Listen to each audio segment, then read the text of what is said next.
नदी किनारे पकौड़ों की दावत।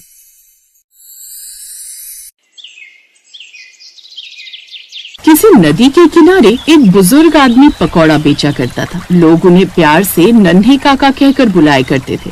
हर दिन का यही है, सुबह से शाम बीत जाती है पर सिर्फ 8-10 ग्राहक ही आते हैं। धीरे धीरे शाम हो गई। एक ग्राहक उसके पास आया। अरे नन्हे काका, जरा 100 ग्राम पकौड़े देना। 100 ग्राम से क्या होगा भाई साहब, कम से कम 1 किलो ले जाइए। अरे नहीं काका। काका ने उसे पकौड़े दिए। वो आदमी काका को पैसे देकर चला गया। धीरे धीरे रात हो गई। वहाँ लाइट थी नहीं, इसलिए काका सारा सामान लेकर अपनी झोपड़ी में आ गए, जो उसी जंगल में बनी हुई थी। बची हुई पकौड़ी खाकर काका लेट गए और मन ही मन सोचने लगे। यहाँ नदी किनारे धंधा कुछ खास नहीं चल रहा है। कल अपने गांव होकर आता हूँ, अगर वहाँ दुकान लगाने की जगह मिल जाए तो ज्यादा ग्राहक मिलने लगेंगे। यही सब सोचते सोचते काका सो गए। अगली सुबह जल्दी उठकर वो गांव पहुंच गए और कुछ लोगों से मिले। अरे मोहन बेटा, गजोधर भाई, यहाँ पर मुझे अपनी पकौड़े की दुकान लगानी है, कहीं जगह मिल जाएगी क्या? नहीं नन्हे काका। बेटा तुम लोग तो मुझे जानते हो, मेरा बचपन जवानी सब यहीं बीता है। देखो काका, अब तुम्हारा यहाँ कुछ नहीं बचा। तुम्हारे बेटे बहू सारा खेत और घर बेचकर इस गांव से चले गए। काका बिना कुछ बोले वहाँ से वापस आने लगे। तभी उन्होंने गांव के चौराहे पर एक 10 साल के भिखारी बच्चे को देखा, जो बड़े ही ध्यान से किसी होटल पर जलेबी और समोसे देख रहा था। अंकल, मुझे भी जलेबी और समोसे दे दो ना। अरे यार, ये सुबह सुबह भिखारी न जाने कहाँ से आ जाते हैं। तेरे पास पैसे हैं जलेबी और समोसे लेने के लिए? पैसे वो क्या होते हैं? तभी एक ग्राहक आया। उसने कुछ सिक्के देते हुए कहा, अरे भाई साहब, 200 ग्राम जलेबी देना जरा। इसे कहते हैं पैसे। चल भाग, जब पैसे हो तभी आना, आ जाते हैं मुफ्त का खाने। गोलू भूख के मारे अपना पेट पकड़कर वापस आने लगा। अब बेचारा कितना भूखा है। काका वापस नदी के किनारे अपनी पकौड़े की दुकान लगाकर बैठ गए। तभी उन्होंने नदी के किनारे उसी गोलू को देखा। तभी काका उसके पास पकौड़ी लेकर गए। बेटा खेलना बाद में, पहले ये पकौड़े खा ले। मैं नहीं खा सकता काका, मेरे पास पैसे नहीं है। कोई बात नहीं बेटा, मैं तुझसे पैसे नहीं लूंगा। नहीं काका, आज एक जलेबी वाले ने मेरी बहुत बेइज्जती की। मैं बिना पैसे के अब कुछ नहीं खाऊंगा।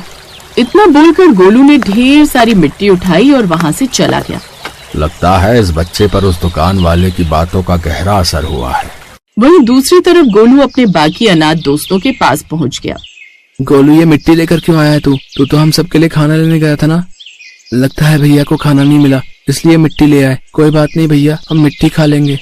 अरे नहीं, आज मुझे पता चला कि गोल गोल सिक्के जैसी कोई चीज देकर कुछ भी खरीदा जा सकता है।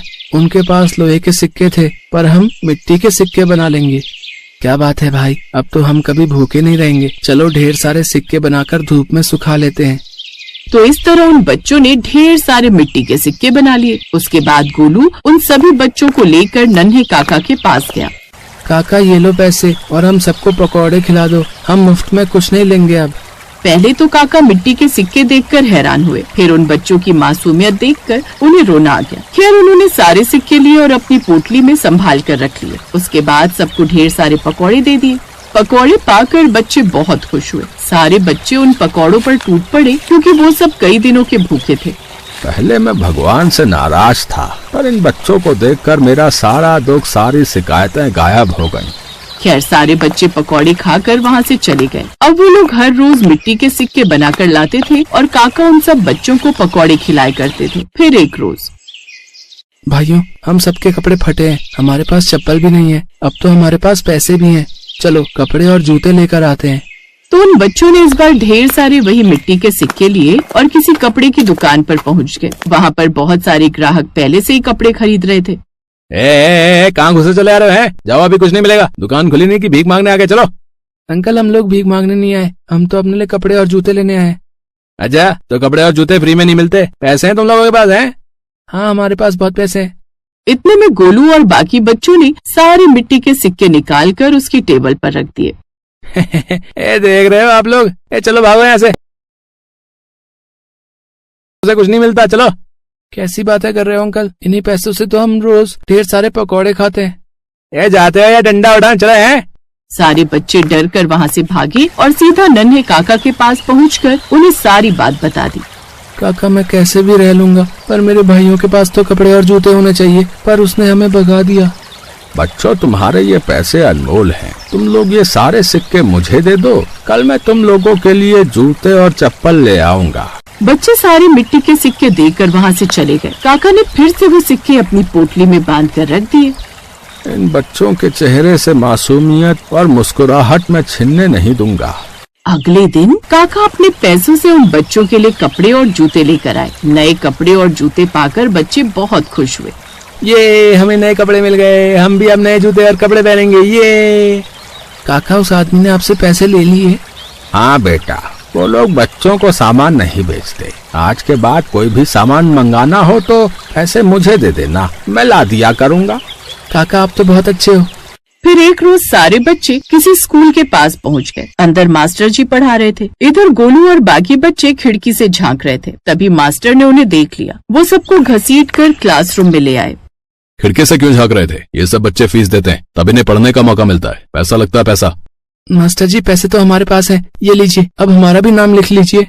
मिट्टी के सिक्के देखकर मास्टर जी हंसने लगे। मेरे साथ यहाँ मजाक करने आए हो? चलो भागो यहाँ से। धक्के मारकर मास्टर ने उन सबको भगा दिया। एक बार फिर से वो सब नन्हे काका के पास आए और सारी बात बताई। काका, हम भी पढ़ना चाहते हैं और हमारे पास तो पैसे भी हैं। काका, आप ये सारे पैसे रख लो, कल हम सबका नाम लिखवा देना स्कूल में। इतना बोलकर बच्चे वहाँ से चले गए। इधर काका परेशान हो गए। रात में वो उसी नदी के किनारे बैठकर भगवान से प्रार्थना करने लगे। अब भगवान, इन बच्चों की मासूमियत देखकर इन्हें कैसे बताऊं कि वो मिट्टी के सिक्के किसी काम के नहीं। मेरे पास इतने पैसे भी नहीं हैं कि इन सबको पढ़ा सकूं। अब तू ही कोई रास्ता दिखा प्रभु। लेकिन अगले दिन जब उन्होंने अपनी वही पोटली खोली तो उसमें अभी तक जितने भी मिट्टी के सिक्के थे वो अब सोने के बन चुके थे। काका ये देखकर दंग रह गए। काका जब सुनार की दुकान पर एक सिक्का बेचने गए तो सिर्फ एक सिक्का 2 लाख का बिका। काका ने उसी दिन बच्चों को बुलाया। बच्चों, अब हम एक साथ एक अच्छे से घर में रहेंगे। तुम सब पढ़ोगे और बहुत बड़ा नाम करोगे। इसी खुशी में मैं आज शाम को पकौड़ों की दावत दे रहा हूँ सबको। और भी बच्चे हों तो उन सबको भी बुला लेना। तब तक मैं भी कुछ खास मेहमानों को दावत दे के आता हूँ।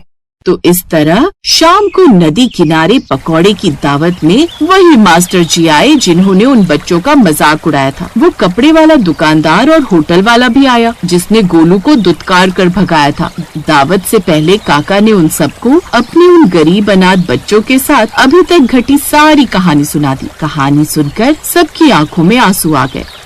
इसलिए किसी भी भिखारी बच्चे को देखो तो उन्हें बेइज्जत मत करो। उन्हें पैसे, कपड़े या खाना ना दे सको तो प्यार से मना कर दो। उनके अंदर भी मासूमियत होती है, बचपना होता है। सोचिए आपके बच्चों के साथ भी बाहर वाले वैसा ही बर्ताव करें जैसे आप लोगों ने इन अनाथ बच्चों के साथ किया था तो कैसा लगेगा आप लोगों को? काका, हमें माफ कर दो, आज आपने हमारी आंखें खोल दी। काका, हमें लगा ये हमारे साथ मजाक कर रहे हैं। इनकी मासूमियत से भरी खुददारी को मैं समझ नहीं पाया काका। उसके बाद काका ने सबको पकौड़े खिलाए। अगले दिन से ही सारे बच्चे स्कूल जाने लगे। सब अच्छे अच्छे कपड़े पहनने लगे, अच्छा अच्छा खाने लगे। काका का अकेलापन भी दूर हो गया। कुछ ही दिनों बाद उन पैसों से काका ने उसी नदी के किनारे एक आश्रम बनाया जिसमें वो उन्हीं बच्चों के साथ खुशी खुशी रहने लगे।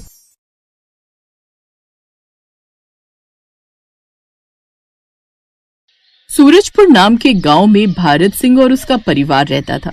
भारत सिंह की गांव में किराने की दुकान थी। उसके परिवार में उसकी पत्नी सुमित्रा और 2 बेटियां थी। उसकी बड़ी बेटी सुरभि और छोटी बेटी अंशिका थी। सुरभि जितनी गुणी और समझदार थी, छोटी बेटी उतनी ही दिखने में सुंदर लेकिन स्वभाव से घमंडी थी। दोनों बहनों में जमीन आसमान का फर्क था जिस कारण आंशिक की अपनी बड़ी बहन से बिल्कुल भी नहीं बनती थी। एक रोज बड़ी बहन सुरभि के लिए पड़ोस के गांव से रिश्ता आता है। बड़े भले लोग हैं सुमित्रा, लड़का भी शरीफ है, कोई बुरी लत नहीं है। वो एक फैक्ट्री में काम करता है। मैं तो कहता हूँ अपनी सुरभि के लिए बढ़िया रहेगा। कुछ दिन बाद सुरभि की शादी राजीव नाम के लड़के से हो जाती है। राजीव का नदी के किनारे एक कच्चा सा घर था। ऐसे ही कुछ समय बीता। अंशिका दिखने में सुंदर थी इसलिए उसके लिए एक बड़े घर से अभिनव का रिश्ता आता है। अभिनव का एक बड़ा सा आलीशान 2 मंजिला घर उसी नदी के किनारे दूसरे किनारे पर बना हुआ था जहाँ हर सुख सुविधा की चीज थी। लड़के वाले बड़े अमीर घर से हैं। वो तो अपनी अंशिका दिखने में सुंदर है इसलिए इसकी किस्मत जाग गई। अभिनव का खुद का लकड़ी का व्यापार था जिससे उसे अच्छी खासी कमाई होती थी। कुछ दिनों में उनकी शादी हो जाती है। और छोटी बहन अब उसे बड़े से आलीशान घर में ब्याह कर आ जाती है। शादी के अगले दिन वो अपनी बालकनी में खड़े होकर कॉफी का मग हाथ में लिए नदी का नजारा देखती है। अरे वाह, क्या व्यू है इस नदी का। लेकिन ये क्या, इस नदी की दूसरी ओर ये गरीबों की बस्तियां कितनी गंदी लग रही हैं। इस गंदगी ने तो पूरे व्यू का नाश मार दिया है। वैसे भूलो मत, तुम्हारी बड़ी बहन का घर भी वही है। कैसी बड़ी बहन है, मैं गरीबों को ज्यादा मुंह नहीं लगाती। अंशिका में पहले घमंड भरा हुआ था, लेकिन अमीर घर में शादी होने के बाद तो उसमें और भी ज्यादा घमंड आ जाता है। फिर एक रोज, अभिनव मुझे शॉपिंग के लिए शहर जाना है, तुम ऐसा करो अपनी स्टीमर बोट में मुझे नदी के उस ओर ले चलो। अच्छा ठीक है, मैं अभी स्टीमर बोट निकालता हूँ, तुम रेडी होकर आ जाओ। अब वो जल्दी से तैयार होकर आ जाती है। वहीं दूसरी तरफ गरीब राजीव अपनी लकड़ी की बनी बोट से चप्पू चलाकर काम पर जा रहा होता है। दरअसल उन सभी को वो नदी पार करके ही दूसरी ओर जाना होता था, तभी वो कहीं और जा पाते थे। अपनी स्टीमर बोट में बैठी अंशिका अभिनव से कहती है, अभिनव यहाँ देखो, मुझे सेल्फी लेनी है तुम्हारे साथ। वो क्या है ना, मुझे सोशल मीडिया पर अपलोड करनी है। आखिर लोगों को भी तो पता चले कि नदी किनारे हमारा कितना आलीशान घर है और हमारे पास ये स्टीम बोट भी है। तभी अंशिका की नजर राजीव पर जाती है, जो अपनी नाव लेकर जा रहा था। अरे जरा संभल कर राजीव जीजा जी, कहीं ऐसा ना हो ये चप्पू चलाते चलाते आपके हाथ ही घिस जाए। दूसरी तरफ नदी किनारे कपड़े धो रही सुरभि ये सब देख सुन रही थी। उसे बुरा लगता है कि कैसे उसकी छोटी बहन उसके पति की गरीबी का मजाक उड़ा रही है। ऐसे कुछ समय बीत जाता है। कुछ समय बाद अंशिका प्रेग्नेंट हो जाती है। जब ये बात सुरभि को पता चलती है तो वो नदी के इस पार बोट में बैठकर उसको मुबारकबाद देने उसके घर आती है। बधाई हो बहन, तुम माँ बनने वाली हो। तुम्हारी बधाइयों की मुझे कोई जरूरत नहीं है। और सुनो, अपनी ये गंदी चप्पलें और बदबूदार कपड़े लेकर मेरे घर मत आया करो। अब मुझे फिर से पूरे घर की सफाई करनी पड़ेगी। अब जाओ यहाँ से। अंशिका उसकी बेइज्जती करके उसे वहां से भगा देती है। इतना घमंड भी अच्छा नहीं अंशिका, कहीं ऐसा ना हो कि एक दिन तुम्हें पछताना पड़े। ये कहकर सुरभि वहां से चली जाती है। अंशिका के मन में अब सुरभि के लिए और भी गुस्सा पनप जाता है। फिर अगले दिन, धन्नो इधर आ, चल आजा आजा, मैं तुझे नहला देती हूँ, तुझे गर्मी से राहत मिल जाएगी। हाँ हाँ सुरभि बहन, आज तो हम भी अपनी भैंसवा को बड़ी देर तक नहलाएंगे, इतनी गर्मी जो है। अपनी बालकनी में खड़ी अंशिका अपने पति से कहती है, छी, इन गरीबों को देखो, इस नदी का क्या हाल कर डाला अभिनव। इसी में ही अपनी गाय भैंसे नहलाते हैं, और वो देखो, वो उस गरीब इंसान ने कैसे गंदा कूड़ा नदी में फेंक दिया। इन गरीबों ने इस नदी का सारा व्यू ही खराब कर डाला है, और इसीलिए अब नदी से बदबू भी आने लगी है। डोंट वरी डार्लिंग, मैं कल ही सरकारी कर्मचारियों से कहकर ये झोपड़ी और ये गंदगी यहाँ से हटवा देता हूँ। अगले दिन अभिनव कुछ सरकारी कर्मचारियों को बुलवाता है। देखिए यही लोग कितनी गंदगी फैला कर रखते हैं यहाँ, आप इनके घर को हटा दीजिए, कम से कम फिर गंदगी तो नहीं होगी। वो सुरभि और कुछ गरीब लोगों के घर तोड़ कर चले जाते हैं। अब हम कहाँ रहेंगे जी? तुम चिंता मत करो सुरभि, आज रात हम यही इस नाव पर रहेंगे और सुबह होते ही अपनी एक झोपड़ी डाल लेंगे। ये कहकर राजीव सुरभि के साथ उस बोट में सारी रात बैठा रहा। अमीर बहन अपने घर से ये सब देखकर खुश होती रही। अगले दिन सुबह ही उन दोनों ने मिलकर एक झोपड़ी उस जगह बना ली और अब जैसे तैसे उसमें रहने लगे। अब पता चला कौन पछता रहा है। अंशिका अपनी बहन को सबक सिखाकर बड़ी खुश थी। ऐसे ही समय बीता और अब अंशिका को 9वां महीना लग गया। अंशिका, वो एक बड़े इंपॉर्टेंट क्लाइंट है, तो हमें उनकी बेटी की शादी में जाना होगा। तुम तो जानते हो ना अभिनव, अभी मैं इस हालत में नहीं जा सकती, तुम माँ जी के साथ चले जाओ। ठीक है, लेकिन तुम अपना ध्यान रखना। ये कहकर अभिनव अपनी माँ के साथ अपनी स्टीम बोट लेकर निकल जाता है। अंशिका घर में ही रहती है। शाम को वो कमरे की बालकनी में खड़ी होकर नदी के उस पार अपनी बहन की झोपड़ी को देखकर मुस्कुराती है, लेकिन तभी अचानक से उसे लेबर पेन शुरू हो जाता है और वो बालकनी में गिर जाती है। सुरभि उसे गिरते हुए देख लेती है। दीदी, सुरभि दीदी। राजीव जी, लगता है उसे लेबर पेन शुरू हो गया है। उसके घर पर भी कोई नहीं है, हमें जल्द अस्पताल लेकर जाना होगा। सुरभि और राजीव जल्दी से बोट लेकर उस ओर जाते हैं और अंशिका को नाव में बिठाकर अस्पताल ले जाते हैं। देखिए, इनका ऑपरेशन करना पड़ेगा और इसके लिए ब्लड की जरूरत पड़ेगी। मैं इसकी बहन हूँ, मैं अपना खून देने के लिए तैयार हूँ। सुरभि उसे अपना खून दे देती है, जिससे अंशिका का ऑपरेशन हो जाता है और दोनों जच्चा बच्चा सही सलामत होते हैं। ये सब देखकर वो सब बड़े खुश होते हैं। 3 दिन बाद अंशिका बच्चे को लेकर घर आ जाती है। अब अंशिका को अपनी गलती का एहसास होता है और वो उनसे माफी मांगती है। साथ ही अब अभिनव और अंशिका उन्हें एक बड़ा पक्का घर बनवाकर तोहफे के रूप में देते हैं, जिसमें सुरभि रहती है।